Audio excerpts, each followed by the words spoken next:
ইউনূসের যে 6টা রক্তবীজ 6 জায়গায় এমপি হয়েছে এনসিপির, ওগুলা তো বাংলাদেশে রয়ে গেছে।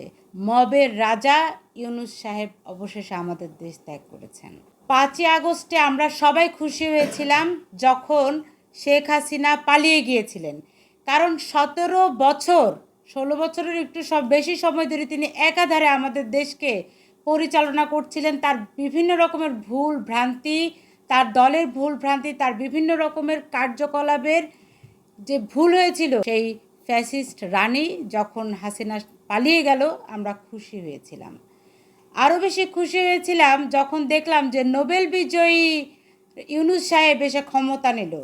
কিন্তু দিনের পর দিন 17টা মাস এই ইউনূস সাহেবের মবতন্ত্র, ছিনতাইবাজি, চাঁদাবাজি, ডাকাতি দেখতে দেখতে, নারীদের ধর্ষণ, এসব দেখতে দেখতে আমরা অস্থির হয়ে গিয়েছিলাম।